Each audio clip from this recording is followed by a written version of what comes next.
A very good afternoon to all the listeners of the following radio station: Motheo FM, Musupatsila FM, CUT FM, Dihlabeng FM, Setsoto FM, Metsimaholo FM, and Qwaqwa FM. Let me take this wonderful opportunity to greet you all, most importantly to greet our grade 12 economics learners. That is the reason why we are gathered here today. So the purpose of today really is to look at the format or the outlay of the CAPS question paper 2022. That is now Economics Paper 2 examination tips. My name is Mr. Mbulelo Yilo, the subject advisor for economics from the Motheo Education District. So without wasting any time, because we have a lot of content to cover, let us get straight into the business of the day. I would encourage all the economics learners to call each other, call your friends, call anyone that you know that will be sitting down for this paper next week, Tuesday, to chew in so that they can benefit as much as they possibly can in preparation for this upcoming examination paper. Now, let us look at the format of the paper. Remember, yesterday you have written your paper 1. I believe that you wrote well. I'm wishing you all the best in that regard. Now we are looking at paper 2, the format of paper 2. So there really is no difference in the format of the papers. The format of paper 2 looks exactly as the format of paper 1. Paper 2 will be focusing on two main modules, that is microeconomics as well as contemporary economic issues. Now, here are the topics that you should expect under each module. So under the module titled Microeconomics, the topics therefore that you can study are dynamics of the perfect markets, the dynamics of the imperfect markets, market failure, as well as cost-benefit analysis. Those are the topics that are classified under the microeconomics topics. Now, for contemporary economic issues, the topics that you should prepare are the following. Number 1, inflation. 2, tourism. 3, environmental sustainability. So those are a total of 7 topics or 7 chapters that you need to study in preparation for this upcoming paper 2 exam. Let's look now at the weight of each paper. Paper 2 would carry 150 marks, which is the same as paper 1. So it carries a total of 150 marks, and that 150 marks will be written in 2 hours duration. So the duration is 2 hours, really nothing different from paper 1. Now, how does our question paper look? Our question paper would comprise of 6 questions. These questions are divided into 3 sections, that is section A, your section B, and your section C. I repeat again, the question paper comprises of 6 questions. These 6 questions are divided into 3 sections. 6 questions divided in 3 sections, that is section A, B, and C. Now, your section A has only 1 question, and that question is compulsory. What does that mean? It means that all the learners are expected to write their section A. And then we have our section B. Your section B consists of 3 questions. And then of these 3 questions that you'll be given in section B, learners are expected to answer only 2 questions in no particular order. So learners may choose for themselves which between question 2, 3, and 4 they wish to answer. But remember, you only choose 2 questions there. And then we have section C. Section C consists of only 2 questions, which are your essay type questions, and that is question 5 and question 6.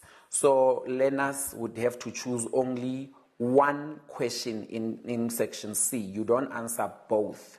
And please remember that if you answer more than the number that you are required to answer per section, the only first 2 questions that will be marked. The first questions that you started with, the first 2 that you started with are the ones that will be marked, and the third one will be scratched off, because then the instructions in your examination paper will be very clear to say that learners must choose only 2 questions in section B, and learners must also choose 2 questions in section C. So please do yourself a favor, by looking through all the 3 questions in section B and check which ones do you think that if you attempt responding to, you will get the highest mark possible.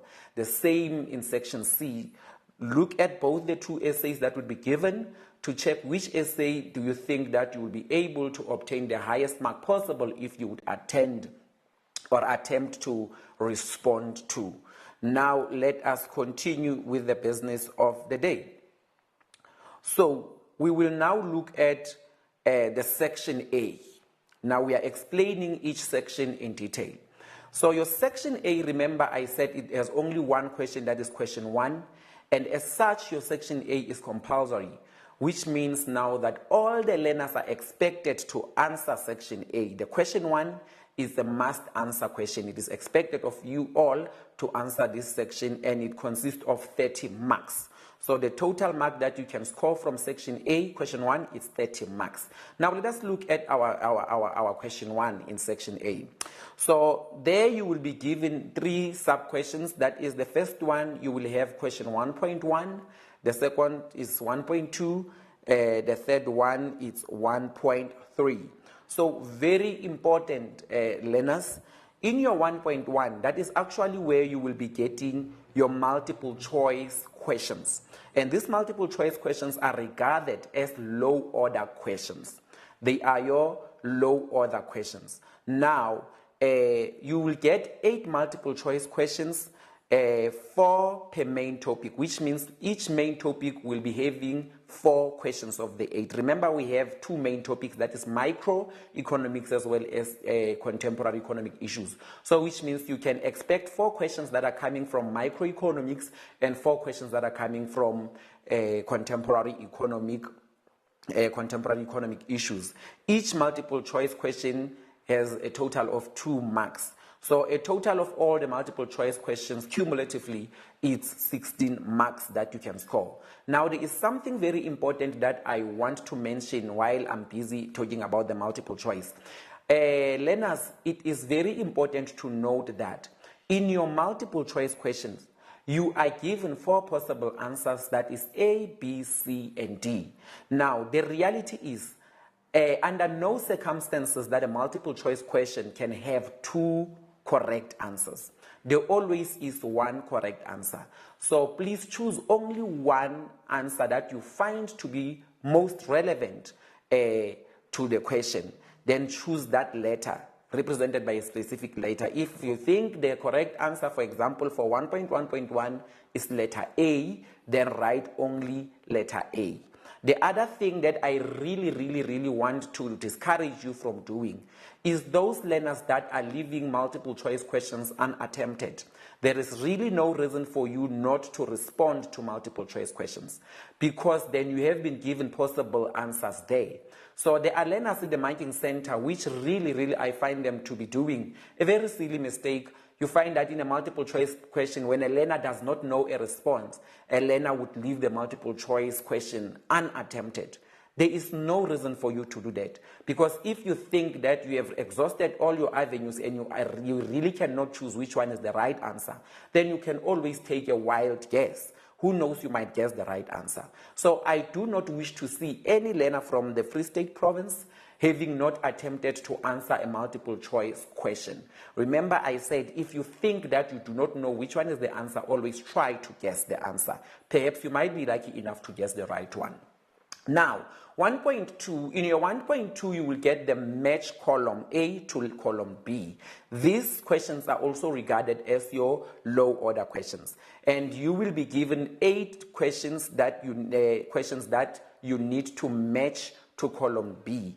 Now, again, there will be 4 questions per what? There will be 4 questions. There will be 4 questions per main topic. That is 4 questions from micro and 4 questions from contemporary economic issues. Now, each question there is only for 1 mark per item. It's only 1 mark per item. The total mark that you can score in your 1.2 is a total of 8 marks. Now, let us move on to question 1.3 under question 1. Now, 1.3, there you are given the concepts. The concepts are regarded as low order difficult type of questions. They are low order difficult type of questions which require you to study the concepts. Every chapter has its own concepts, and if you are looking if you are using sources such as MinderGap, you will see that every time at the beginning of each chapter you are given there a list of concepts. Those concepts are very important for you to familiarize yourself with, to study them, and to be able to explain them. Because then in 1.3, you will be given a specific definition of a concept, and you will be expected to name that concept which has been defined there. For example, if the question says a total value of all goods and services produced within the borders of a country in a specific period of time that is normally a year, then a learner should know that, okay, the answer is gross domestic product. Again, I need to warn you against using the abbreviations, the acronyms, and the examples. Remember, for 1.3, no learners are allowed to use the abbreviations, the acronyms, as well as the examples.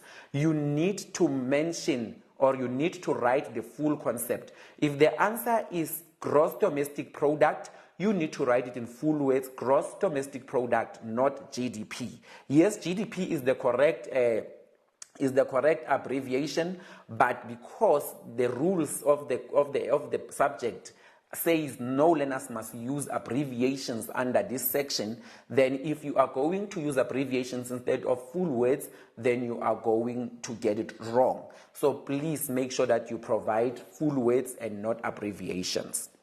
So the total mark that you can score from this 1.3, you can score a total of 6 marks, with the understanding again that 3 questions would be coming from microeconomics, and the other 3 questions would be coming from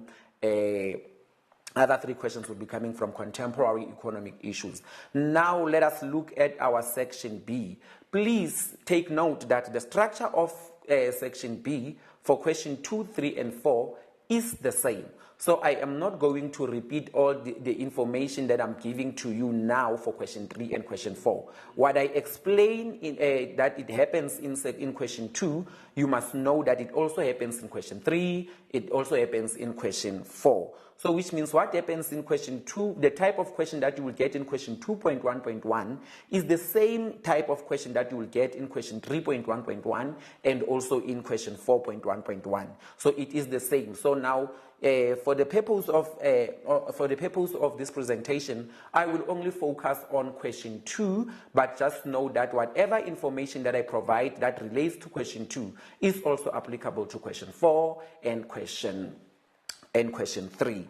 Now, let us look at section B. So your section B, remember, it consists of 3 questions, that is question 2, 3, and 4.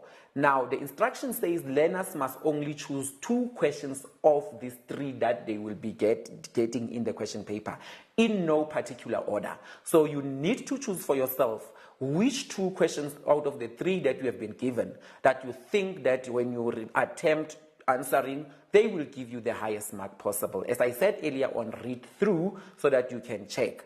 Now, and one thing that I want you learners to avoid is to start looking at the first question in the questions, for example, 2.1.1, and think because you see that you know the answers and start answering that question. It's very important that you may go through all the questions and their data responses and check if you will be able to score marks as and when you progress in terms of writing that particular question.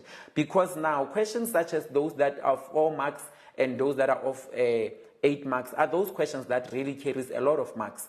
And if you are unable to attempt answering to those questions, then chances that you will not get good marks from that specific questions are very high. It's very much important that you read through all your questions. And the good thing is that you are getting your question paper in other schools 15 minutes before the examination start. And in that 15 minutes is the time that you need to be looking into these questions to choose which questions that you would want to answer so that you can get the highest mark possible. Now, in question 2, you will be given only 1 question per main topic and 1 combination question, not necessarily equally distributed on the 2 main topics. So for question 2, the main topic that is assessed there it is microeconomics. So the questions that you will get in question 2 are those questions that comes from microeconomics topics. For example, they will assess the dynamics of the markets. They would of the markets like perfect market. They will assess imperfect market, monopoly, oligopoly, and monopolistic competition. They will assess market failure, and you can also get questions based on the cost-benefit analysis. Those are the topics that you must study if you want to answer question 2.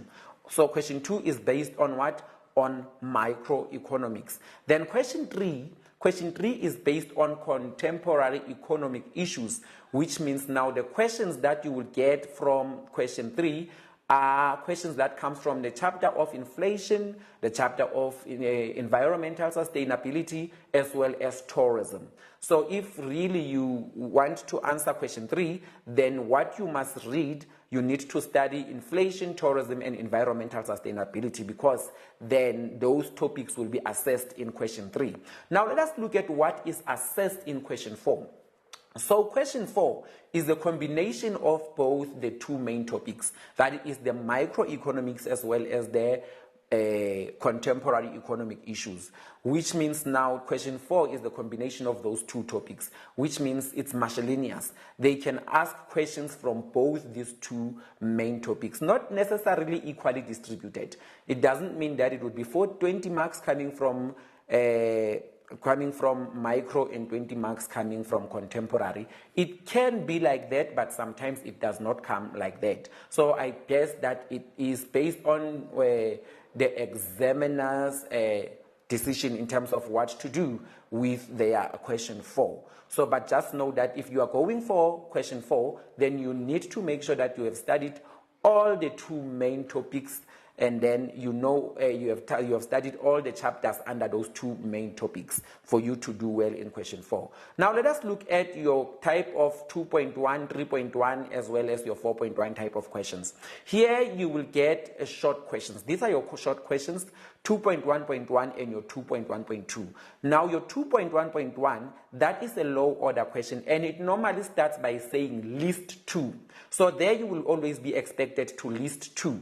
Which means they can say, for example, list 2 characteristics of perfect market. Maybe that is just an example, not that it will be there on the question paper. And then you would be expected to list 2, and then the total that you would get there is 2 marks. And then 2.1.2 is a middle order type of question, and this middle order type of question here, you will be asked questions that start with the verbs such as why, how, and what. So here learners must be able to explain why or how and also what is something. So again, for 2.1.2, the total mark that you would get there is 2 marks. So which means the total mark that learners can get for sub-question 2.1 is 4 marks. Then immediately after you have answered those two types of questions, then you get a data response. So a data response is regarded as a middle order question. A data response, learners may be expected to study a graph, to maybe study and analyze a cartoon, or they must be able to study and interpret a table, and extract a pie chart, and answer the questions that would follow based on the cartoon or based on the data response that they have been given in a question. It is very important to scaffold the questions from easy to difficult. So very much important for you to know is that the questions in the data response are scaffolded from the easiest to the most difficult. So which means as you progress with that question, with that data response, the questions that starts, for example, questions such as 2.2.1, 2.2.2 are those that are easy. But as you go to questions such as 2.2.4, 2.2.5, then they start to become, they are easy, and then they become middle order, and they become high order. So the level of difficulty increases as you progress in terms of answering to a specific question. Now, the easy questions here are 2 marks questions. There are 2 marks questions. The first 2 questions, in other words, your 2.2.1 and 2.2.2. Remember, this applies again to 3.2.1 and 3.2.2. 2. So those ones are regarded as your easy questions. So they can be 2 short questions where the answer may sometimes not be directly extracted from the data, but sometimes answers to these questions may be extracted from the data response that you are provided with. And then you would also get the moderate types of questions. That is now your 4 marks question. And then they will always be content based. These are the questions that are based on content that you would have studied. So this would be your 2 marks questions.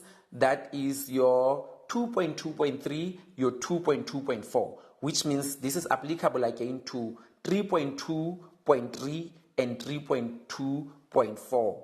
The question 4 again that applies. So in your 2.2.3, here you will be expected to briefly describe a specific term. For example, they might say briefly describe a consumer price index. This is the time now learners are expected to describe a certain concept that they will be expected to describe. And in your 2.2.4, here learners are expected to briefly explain, or they would be getting questions that may start with words such as what can be done to blah, blah, blah, blah. So learners must know and be able to explain what they are expected to explain. So 2.2.3 and 2.2.4, each one of them has a total of 2 marks. Then we are now moving to a question that is 2.2.5. 2.2.5. So your 2.2.5 is a question that is allocated a weight of 4 marks. And learners must know that this question is oftentimes based on the opinion. So it is an opinion-based question. Now, in other words, the verbs that may be given in this question are verbs such as how, why, and what are. So learners must be able to respond to this question and then for 4 marks. So if you look at now the subsection 2.2 in the question paper, it will amount to a total of 10 marks. Then after that 2.2, you will now get 2.4 and 2.5.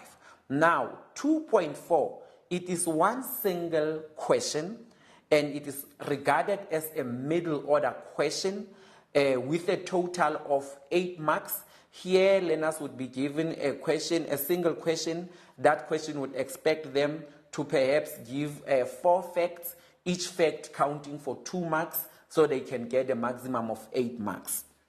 And then here learners would now be expected to simply recall the content that they have studied. It's a simple recall type of question. For example, learners would be expected to distinguish between concept A and concept B. Learners would be expected to compare between concept A and concept B, and also learners may be expected to differentiate or to briefly explain. Oh, and again, learners may also be expected to use a well-labeled graph and explain it, which means you might be expected to draw a graph and also expect that graph for 8 marks. And remember, whenever you are expected to draw a graph, you need to draw a graph and be able to explain it, because the maximum marks that you can obtain from the drawing alone, if it's correct, it's 4 marks. And the other 4 marks may come from the explanation of that graph, which you are expected to explain. Now let us look at question 2.5.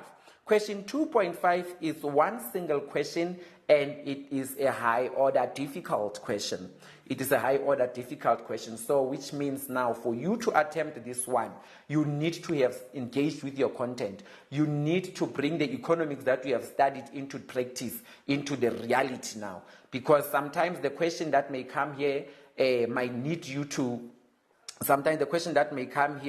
might need you to explain how. You must also be able to suggest. You must also be able to evaluate. you must also be able to debate. So here we need learners that really have studied economics and are confident. And I believe in you that you will prepare yourself enough to be able to tackle this kind of question. So it is your 8-mark question, a high order question. So if you attempt it successfully, you will be able to score yourself a very good 8 marks there. And especially for those learners that are gunning for the level 7 in a subject, I can tell you now that one of the subjects that questions that you need to do very well in, it is definitely your 2.4s and your 2.5 type of questions, because most of the times these are the questions, because of the level of difficulty, that normally blocks the learners from achieving the level 7s that they want. So if you know that you are gunning for that level 7, which is possible, remember to please practice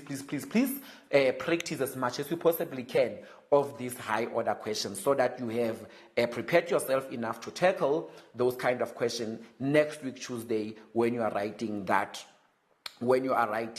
paper 2. Now we have completed our section B. Remember, all the information that I have given to you related to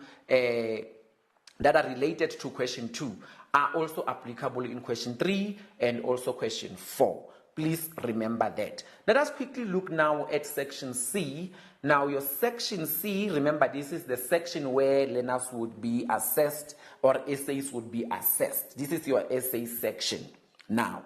So very important, your essays would come from question 5 and question 6. So here you are given 2 essay type questions, 1 question per main topic, which means the essay in question 5 will be based on microeconomics. So if you wish to answer an essay in question 5, it means you need to study all those questions, those essay type questions that are listed under question or under microeconomics. We are going to look into those essays at a later on today, or during this presentation. I'm going to explain to you which essays you must study if you want to answer question 5, and which essays you must study if you want to answer question 6. That is what we are going to look at. But oftentimes we find learners that are doing mistakes in writing essays. There are learners that still do not know how to write an essay, regardless of the fact that essays were first introduced to them in grade 10. But it's really heartbreaking to find a learner in grade 12 in a marking center that the learner still does not know how to write an essay. So to correct that mistake now, we are going to explain what is expected of you in an essay. So I normally say that an essay is like a burger. You would remember that a burger is made of a bun, and a bun is divided, that bun is divided into 2 sections, the top and the lower bun. But inside of the bun, or in between these two halves of the bun, you would find that there are stuffing there. They would put in their lettuce, they would put in their cheese, they would put in tomato, they would put in the burger, whatever they want to put it in there to make this burger nice. So that is exactly how an essay looks like. So an essay is also divided, in economics, an essay is divided into 3 sections. That is now your introduction, your body, and your conclusion. Now, very much important, your introduction, I can compare it to a top part of a bun. That is just 2 marks. So it does not carry too much weight in terms of the marks. But when you look into the body in economics is divided into 2 parts. That is the main part as well as the additional part. That is where learners would obtain their highest mark. And that is actually where the good news are. So the main focus of an essay should be in the body, in the main part of the body, and also in the additional part of the body. And of course, the conclusion is like an introduction. So it is compared to the lower part of the bun, and it is just 2 marks. So very, very important. Study the content of the essay. Study the content that must go to the body of the essay. Just so now you can be able to give us the source. So when we mark, at least we must say, good, this is the kind of learner that knows his or her story. Now, let us look at an introduction. What is an introduction? Oftentimes, learners do mistakes when they are writing an introduction. And an introduction is a low order part of an essay. So, an introduction, we do not want to see a question, we do not want to see a situation where learner says, I am going to talk about. Please do not do that. An essay in economics is completely different from an essay that is written in English and Sesotho and Afrikaans. In languages, you are expected to tell the reader what you are going to talk about. But in economics, your introduction should really not be about what you are going to talk about. So a good starting point would be to define a concept or a keyword that appears in that question. So for example, if an essay requires you to discuss the perfect market, then what learners would do, it's very important that maybe you may want to define for us what a perfect market is in your introduction. It includes other sentences to support the topic. Do not include your introduction at any part of the question. So whatever that you have provided to us in your introduction, do not write it again in your body, because then when you do that, it's going to be regarded as a repetition, and it can never be marked now, because we would have marked it in your introduction if it is deemed to be correct. And then do not repeat any part of the introduction in the body. I've just alluded to that. And avoid, of course, saying in your introduction what you are going to discuss in the body. I have already discussed that earlier. Now let us look at the body of an essay. The body of an essay is divided into two parts. That is now the main part and the additional part. So now in the main part, this is where learners will be expected to discuss in detail or to discuss in depth, to examine, to critically discuss, to analyze, to compare, to evaluate, to distinguish, differentiate, explain, assess, debate, and sometimes to draw graphs and explain them. So that is what you will be expected to do in your main part. And of course, in your additional part, which is regarded as a high order part of an essay, you will be expected to critically discuss, to evaluate, to critically evaluate, to create a graph and explain it, to calculate, to deduce, to compare, to explain, to distinguish, to interpret, to briefly debate, and also tell how, suggest, and use the information and argue, and also evaluate for 10 marks. Now, the maximum marks that you can obtain from your from this additional part is 10 marks, and 26 marks can be obtained in the main part. So when you look at the body itself, it can give you a whooping 36 marks. So that is actually a part in the essay that you cannot afford to lose. These are the marks that you cannot afford to lose if you really want to pass this subject, economics. And the conclusion, oftentimes learners are failing to write the conclusion. They perhaps do not know what is expected of them in a conclusion. So a conclusion, it wraps up the discussion of the topic in the body and should be treated as a high order response. Now, the conclusion can come in a form of your own opinion. Now that you know what you know, what can you say? Examples to support your discussion, or a contradictory viewpoint from what has been discussed, and also no aspects from either the introduction or the body should be included in the conclusion. So which means whatever that you have mentioned in your body and your introduction should by all means not be repeated in your conclusion, because then you will not be credited, because it is deemed as a repetition. So that is the structure of our question paper. Now, let us quickly rush to the essays themselves that we may find ourselves having to, the essays that we will have to answer for paper 2. Now, let us look at the essays.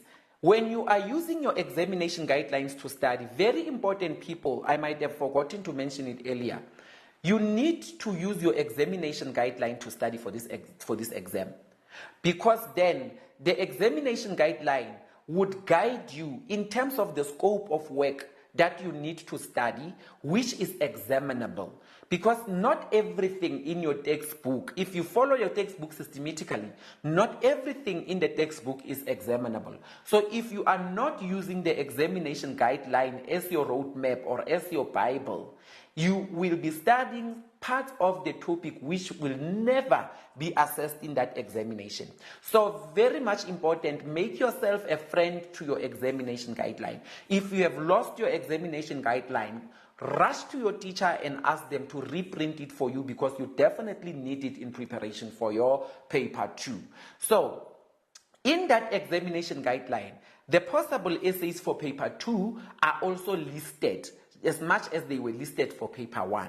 So when you are using that examination guideline, it says all the topics were discussed in detail, examined in detail, compare and contrast in detail appear. They should be regarded as an essay type of question for the next 3-year cycle, that is from 2021, 2022, and 2023. So which means make sure that you have in your hand an examination guideline that was written in 2021, because it is the one that is applicable now. If you are having a 2017 examination guideline, throw it away as far as the northeast to the south, because then it will not lead you correctly.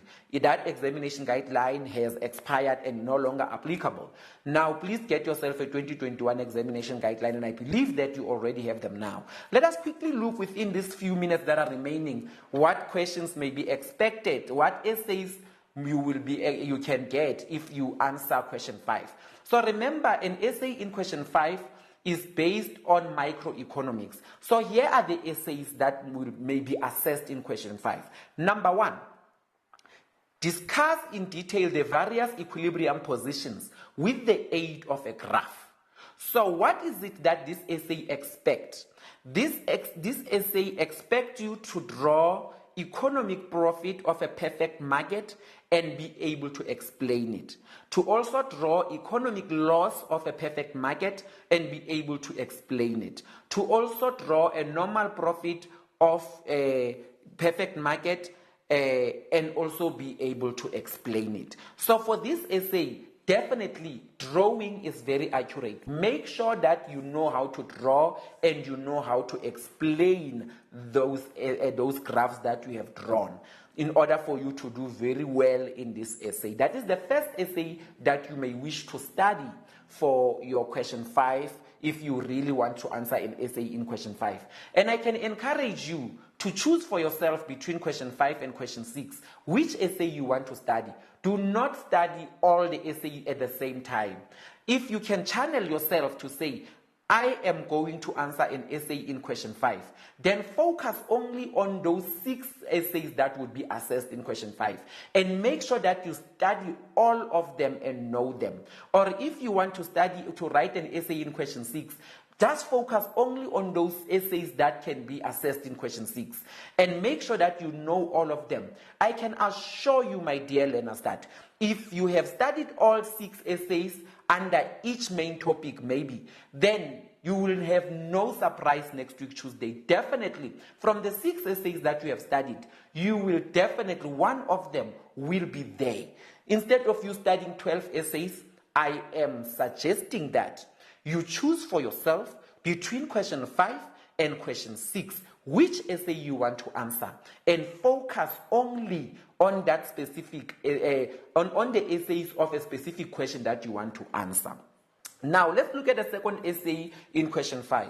The second essay in question 5 would be to discuss the monopoly in detail. Now look at this essay. This essay can be assessed in 2 ways. It says with or without the aid of graphs. So an examiner may want you to discuss in detail the monopoly as a market structure with the aid of graphs, or to do that without the graphs. So read the question. If it says without the graphs, there is no need to draw the graphs. But if it says with the aid of graphs, then you would definitely have to draw the graphs. Then let us look at what is it learners are expected to do when this essay comes. If you are expected to discuss monopoly in detail, then definitely you need to mention the concept. What is monopoly? You need to mention the characteristics of monopoly. You also need to know the economic profit and economic loss. In an event where now you are expected to draw, these are the two graphs that you may be expected to draw. That is the economic profit and the economic loss of a monopoly in a short run, and of course economic profit in the long run. Now, what learners must do is that they must be able to describe the concept. They must emphasize and highlight the good practical example of businesses in this market. So, which means you need to know what are the examples of monopoly. Remember, we have the artificial monopoly as well as the natural monopoly. So now you must also give us the examples of the businesses that functions under monopoly as a market structure. And then learners must be able to distinguish between the natural and artificial monopolies. As I've said, you must be able to explain the downward sloping demand curve, the downward sloping demand curve of the monopoly, and also why the average revenue curve of a monopoly is downward sloping. You must also know those reasons, the reason why the downward slope, the average revenue of a monopoly is downward sloping and is also not the same as the marginal revenue. And then you need to be able to explain the marginal revenue curve. Now also show the relationship between the demand curve, the average revenue, and the marginal revenue curve graphically. You would be expected to explain with the aid of graphs the economic profit and the losses. You may also be expected to explain the long-run equilibrium position with the aid of graph. Now let us look at essay number 3 under question 5. The third essay that you must study for question 5 under microeconomics is based on oligopoly. Here you will be expected to examine oligopoly in detail.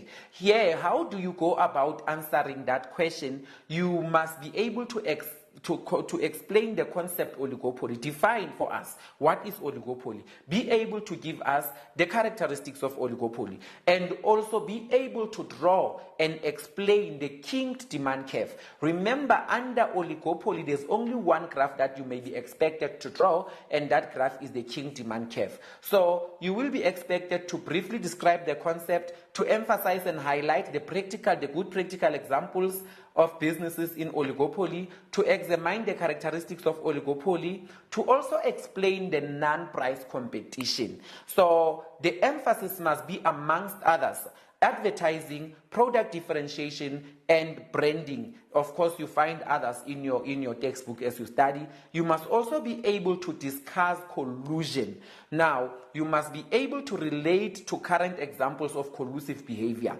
So with collusion, you must also be able to conduct a small research where you are researching of the companies that have been investigated by the Competition Act to have colluded, at least in the past 3 years, and give us an example of those businesses that were found to be guilty of colluding. And also, somehow you may also be expected to tell us what was the decision taken against those companies, were they fined and all that. And then collusion, again, you must be able to differentiate between the two types of collusion, which is the overt, that we normally refer to as an explicit collusion, which is cartels, and also be able to explain for us the tacit, which is an implicit collusion, which is normally referred to as price leadership. Know those, and also you must be able to broadly outline, give us a broad outline of prices and production levels, and broad outline of a rationale of a king demand curve, and also use the king demand curve and explain why oligopolists are reluctant to compete on the basis of prices. And then essay number 4 under question 5, this is an essay that is under question 5, is for learners to compare and contrast any two types of market structures. It can be perfect to imperfect market, or imperfect market to another imperfect market in detail. So when you are expected to compare and contrast, remember you need to have a criteria and also in a tabular form, you need to have a criteria and also be able to compare between those two market structures.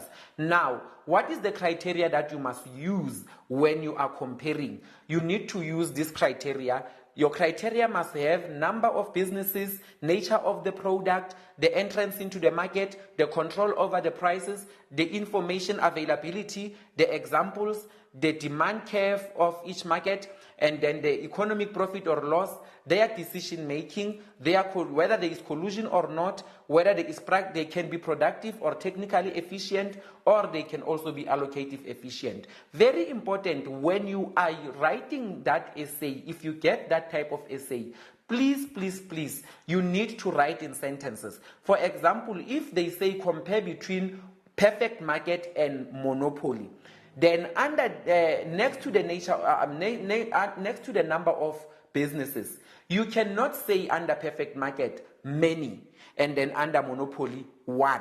If you are doing that, you will be allocated 1 mark instead of you getting 2 marks. So we want you to write in full sentences. What do I mean by that? It means that under each market, you must be able to say, for perfect market, there are many buyers and sellers. Write it in a sentence. And then under monopoly, you must, for example, say there is only one business in this market. You are writing in a sentence. So I do not really wish to see learners that are writing one, many, few, and that, because they'll be losing marks in that case. Now let us go to essay number 4. Essay number 4 would be based on discuss in detail how the following factors lead to the misallocation of resources in the market. So this essay now comes from the market failure. So in this essay, you are expected to mention how the following headings that I'm about to mention are causing market failure.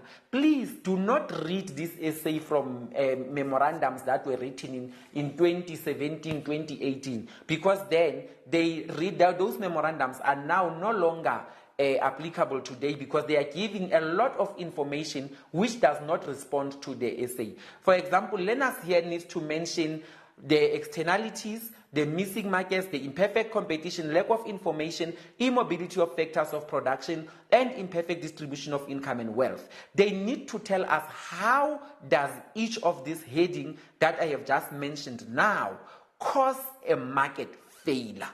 That is what is needed. Be able to say, this is how externalities are causing market failure. This is how missing markets are causing market failure. And you do the same for the rest of the other headings that I've already mentioned earlier on. And then now the last essay that you need to study under question 6 is to discuss in detail the state intervention as a consequence of market failure with the aid of relevant graphs. So this essay can say with or without the aid of graph. So learners again must study it 2 ways. They must also know how to answer this essay with the graphs, and also how to answer this essay without the graphs. So you will remember that this essay was assessed last year, November. So now, what learners must be able to discuss here is that they must be able to explain how direct controls, how imperfect markets, and how minimum wages, maximum prices, and minimum prices, taxes and subsidies, and then redistribution of wealth, and the government involvement in production now as a consequence of market failure.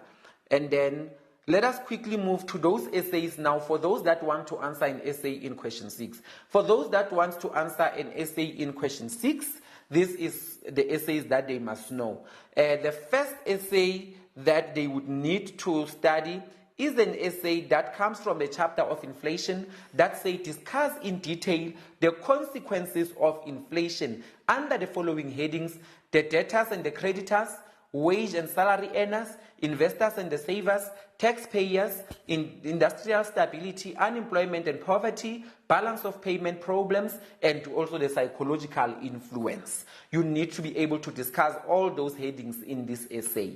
And then the second essay for question 6 is to discuss in detail the measures to combat demand pull and cost push inflation. Now here learners must be able to discuss those measures. What are those measures? Are the monetary policy measures, the fiscal policy measures, and also the other measures. It's very important that you must be able to discuss this essay under these headings that I've just mentioned now. We are now chasing time. I think we are left with less than 10 minutes before this presentation expires, or our time expires. Now let us look at essay number 3.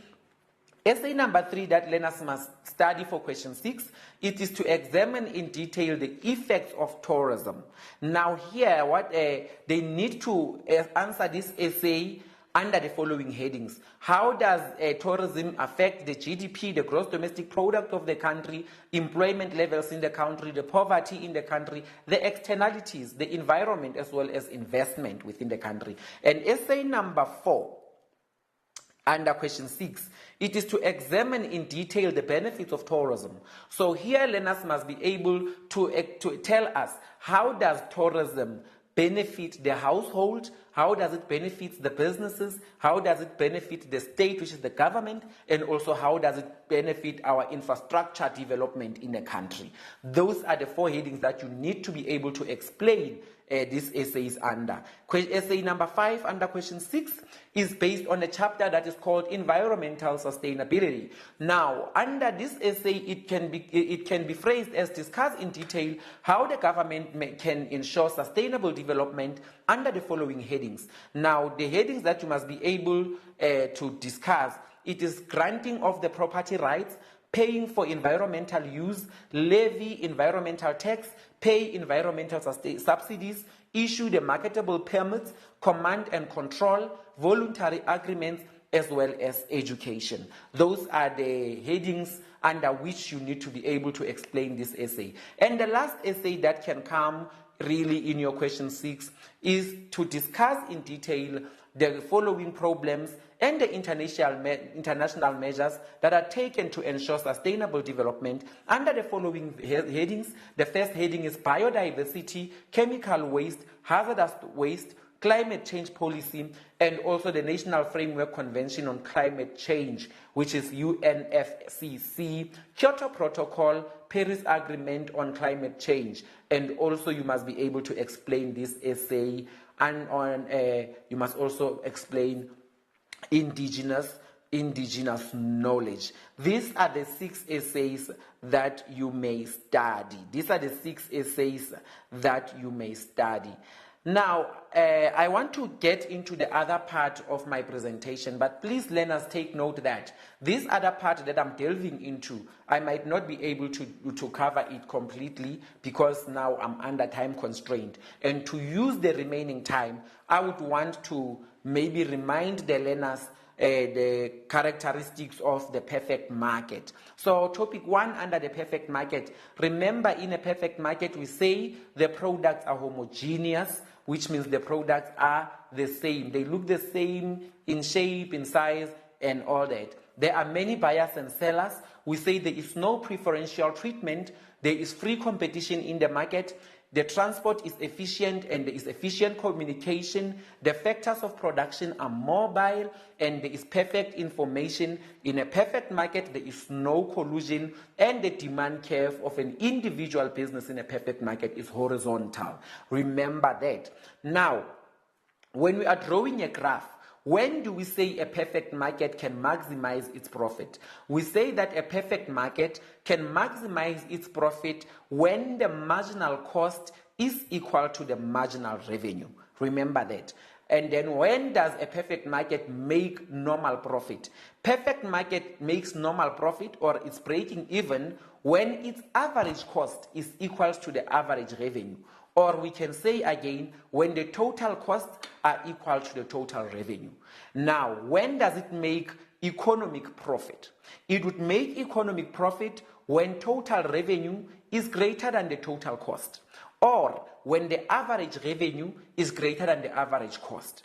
And then when will a perfect market make economic loss? A perfect market would make economic loss when total revenue is less than total cost, or when average revenue is less than the average cost. So now, remember, we also have a graph.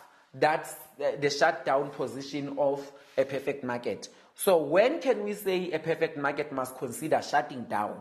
The perfect market must consider shutting down when its total revenue is less than its total variable cost. I repeat, the shutdown position of a perfect market occurs when the total revenue is less than the total variable cost. Or we can say when the price charged by the market or the business in the market is less than its average variable cost.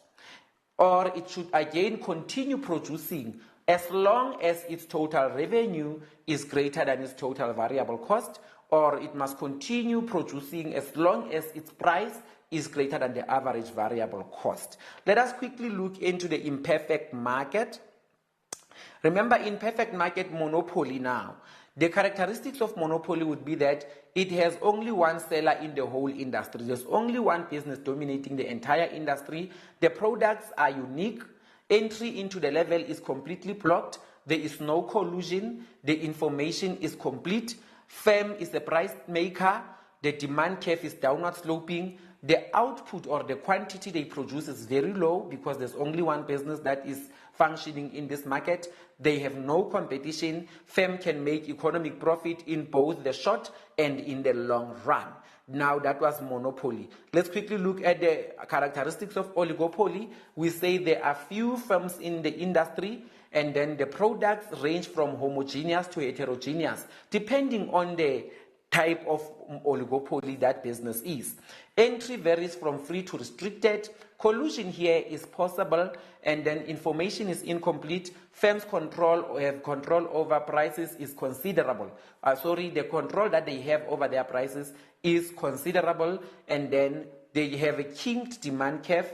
Their output is also low because there are not many businesses in this market. Now, firms can make economic profit in the long run.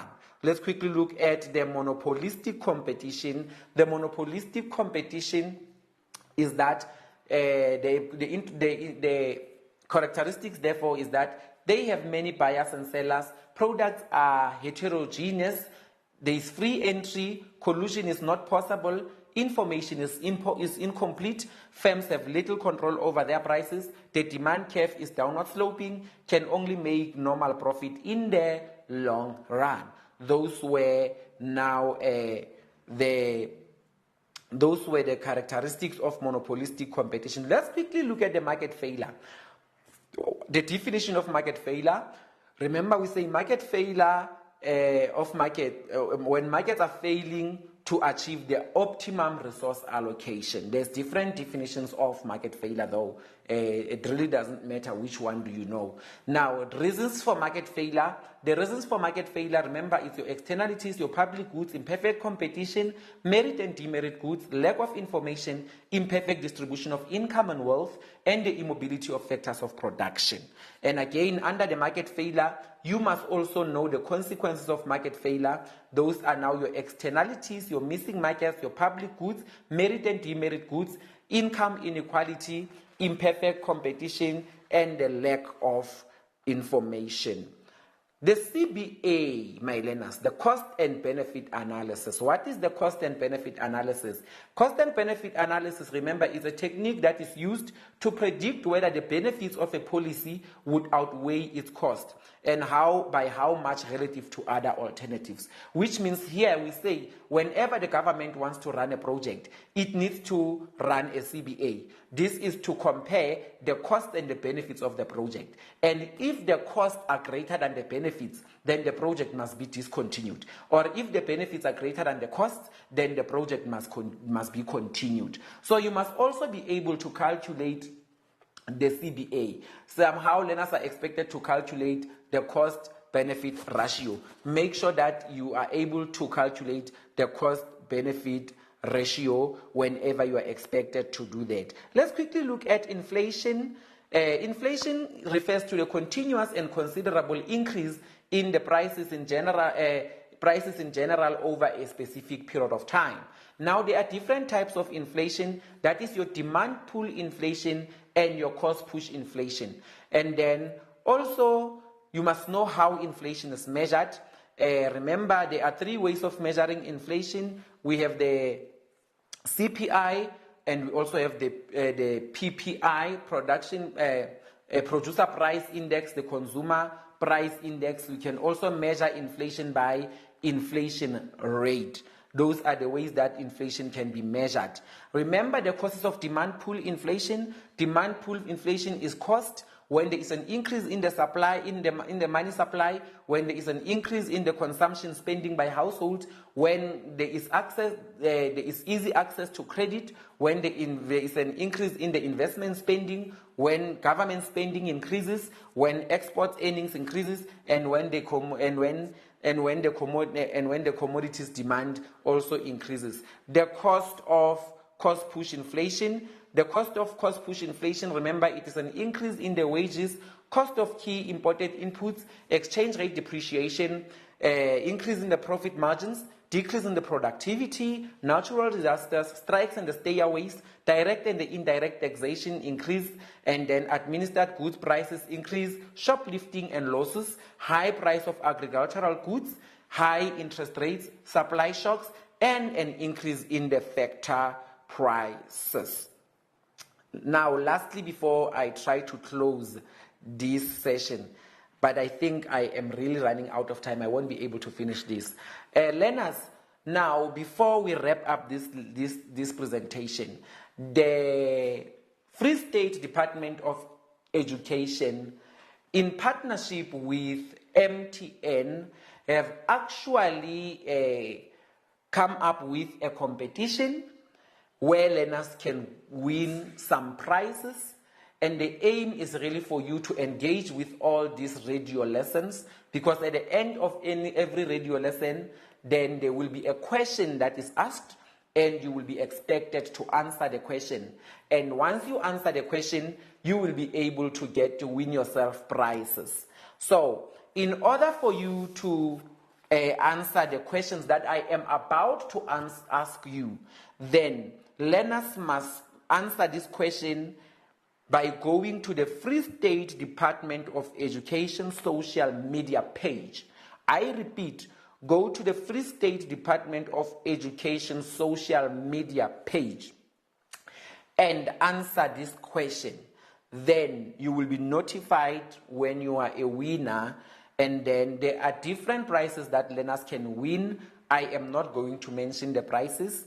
I believe the department, together in partnership with the MTN, they will be able to disclose what are those prices. Now, here is the question based on economics. Go and answer it in the Free State Department of Education social media page. How can the Minister of Finance use the instruments in his disposal to combat inflation? I repeat, how can the Minister of Finance use the instruments available to his disposal, use those instruments in order to combat inflation? Now, quickly rush to the Free State Department of Education social media page and answer that question. That question will also be posted in this page so that you can read it again and provide an answer. Now, let me once again wish you everything of the best. Let me wish you everything of the best and encourage all the educators in the Free State to go and give you those extra classes. This is the last push. Let us leave no learner behind, colleagues, and learners, please avail yourself in those extra classes. Make sure that you attend so that you do not lose anything. From my side, I am wishing you everything of the best. And I also want to acknowledge and appreciate the good job that is done by our partner community radio station. I name them again: Motheo FM, Musupatsila FM, CUT FM, Dihlabeng FM, Setsoto FM, Metsimaholo FM, and Qwaqwa FM. Thank you very much, people. From my side, Mr. Yilo, it's a sign out. Goodbye and good luck.